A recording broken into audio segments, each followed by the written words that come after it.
ICC champions ട്രോഫിയിൽ കിരീട പ്രതീക്ഷകളുമായി India കുതിക്കുകയാണ്. Champions ട്രോഫിക്ക് ശേഷം IPLിലേക്ക് ആവേശകരമായി ക്രിക്കറ്റ് ലോകം പോകും. ഇന്ത്യയെ സംബന്ധിച്ച് ഇനി വരാനിരിക്കുന്ന വലിയ പരമ്പരകളാണ്. ഇതിൽ ഇന്ത്യ വളരെ പ്രധാനത്തോടെ കാണേണ്ടത് ഇംഗ്ലണ്ടിനെതിരായ ടെസ്റ്റ് പരമ്പരയാണ്. ഇംഗ്ലണ്ടിൽ നടക്കുന്ന പരമ്പര ഇന്ത്യയെ സംബന്ധിച്ച് അതിനിർണായകമെന്ന് തന്നെ പറയേണ്ടി വരും. ഇന്ത്യയുടെ സമീപകാലത്തെ ടെസ്റ്റിലെ പ്രകടനങ്ങളെല്ലാം മോശമാണ്. ഓസ്ട്രേലിയയിലടക്കം ടീം നാണം കെട്ടു. ഈ സാഹചര്യത്തിൽ വരുന്ന ടെസ്റ്റ് പരമ്പരയെ വളരെ പ്രാധാന്യത്തോടുകൂടി ഇന്ത്യ കാണുന്നത്. അവസാന ലോക ടെസ്റ്റ് ചാമ്പ്യൻഷിപ്പിൻ്റെ ഫൈനലിലും ഇന്ത്യക്ക് പ്രവേശിക്കാനായില്ല. നാട്ടിൽ നീണ്ട ഇടവേളയ്ക്ക് ശേഷം ന്യൂസിലൻഡിനോട് തോൽക്കുകയും ചെയ്തു. അതുകൊണ്ട് തന്നെ ഇന്ത്യയുടെ ടെസ്റ്റ് ടീമിൽ വലിയ ഉടച്ചുവാർക്കലുകളിലേക്കുള്ള സാധ്യതകളും ഏറെയാണ്. ഇന്ത്യ ഇടവേളയ്ക്ക് ശേഷം കരുൺ നായരെ ടീമിലേക്ക് വിളിച്ചേക്കുമെന്നാണ് വിവരം. ആഭ്യന്തര ക്രിക്കറ്റിൽ തകർപ്പൻ പ്രകടനമാണ് കരുൺ കാഴ്ചവെക്കുന്നത്. ഈ സീസണിൽ 9 സെഞ്ചുറികൾ താരം നേടി. കരുൺ ഇന്ത്യൻ ടീമിലേക്ക് തിരിച്ചെത്തുമ്പോൾ മറ്റുള്ള സ്ഥാനക്കാരും പോകും. ഇന്ത്യൻ മധ്യനിരയിൽ കളിപ്പിച്ചിരുന്ന താരമാണ് സർഫറാസ് ഖാൻ. ഇന്ത്യൻ പിച്ചുകളിൽ ഭേദപ്പെട്ട പ്രകടനം നടത്താൻ താരത്തിനായി. എന്നാൽ വിദേശ പര്യടനങ്ങളിൽ സർഫറാസിൻ്റെ പ്രകടനം നിലവാരത്തിലേക്ക് വരുന്നില്ല. പ്രതീക്ഷിച്ച പോലെ നിലവാരം പുറത്താനാവാത്തത് സർഫറാസിന് ടീമിനെ പുറത്തേക്ക് നയിക്കാനുള്ള സാധ്യതകളും ഏറെയാണ്. പരിശീലകൻ ഗൗതം ഗംഭീർ സർഫറാസിൽ വലിയ താല്പര്യവും കാട്ടുന്നില്ല.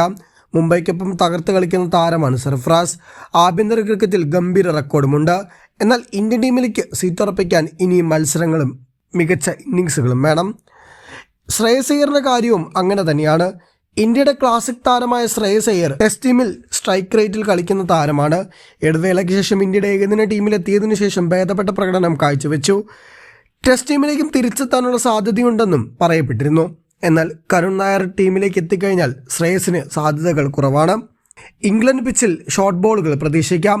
ബൗൺസറിനെ വേണ്ട പോലെ കളിക്കാൻ ശ്രേയസിന് സാധിക്കണമെന്നില്ല. സഞ്ജു സാംസണും ഇന്ത്യയ്ക്കായി ഇതുവരെ ടെസ്റ്റ് കളിക്കാൻ അവസരം ലഭിച്ചിട്ടില്ല. അതുകൊണ്ട് തന്നെ ഈ പരമ്പരയിൽ സഞ്ജുവിന് അവസരം ലഭിക്കുമെന്ന പ്രതീക്ഷകളും ഉണ്ടായിരുന്നു. എന്നാൽ കരുൺ നായർ ടീമിലേക്ക് എത്തുകയാണെങ്കിൽ സഞ്ജുവിനെ പരിഗണിക്കാനുള്ള സാധ്യതകളും കുറവാണ്. സഞ്ജുവിനെ ടീമിലെടുത്താലും മധ്യനിരയിലാവും കളിപ്പിക്കുക. ഈ റോളിലേക്ക് കരുൺ നായരായിരിക്കും ഏറ്റവും കൂടുതൽ ഉചിതമാവുക. ഇന്ത്യൻ ടെസ്റ്റ് ടീമിനൊപ്പം ഇടയ്ക്കിടെ അവസരം ലഭിക്കുന്ന താരമാണ് ദേവദത്ത് പടിക്കൽ. പടിക്കലിനും ഈ വേണ്ട പോലെ മികച്ചൊരു ഇന്നിങ്സ് കളിക്കാൻ സാധിക്കാത്തത് വലിയ രീതിയിൽ ക്ഷീണമാണ്. ലഭിക്കുന്ന അവസരങ്ങളിൽ പോലും മികച്ച രീതിയിൽ പ്രകടനം പുറത്തെടുക്കാൻ പടിക്കലിന് സാധിക്കുന്നില്ല. കരുൺ നായർ ഏത് ബാറ്റിംഗ് പൊസിഷനിൽ കളിക്കുമെന്നുള്ളത് അദ്ദേഹത്തെ കുറച്ചുകൂടി ടീമുകളിലേക്ക് അടുപ്പിക്കുന്നുമുണ്ട്.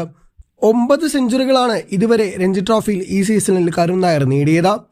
ഇന്ത്യൻ ടീമിലേക്ക് തിരിച്ചു വരാൻ ആഭ്യന്തര മികവ് കാട്ടേണ്ടത് അത്യാവശ്യമാണ്. അതുകൊണ്ട് ആഭ്യന്തര ക്രിക്കറ്റിൽ സമ്പൂർണ്ണ ശ്രദ്ധ നൽകിയ അദ്ദേഹം 55 ശരാശരിയിലാണ് 9 മത്സരത്തിൽ നിന്ന് 828 റൺസ് സ്വന്തമാക്കിയത്.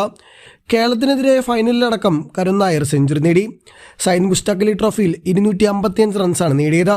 വിജയ് ഹസാരെ ട്രോഫിയിൽ 9 മത്സരങ്ങളിൽ നിന്ന് 779.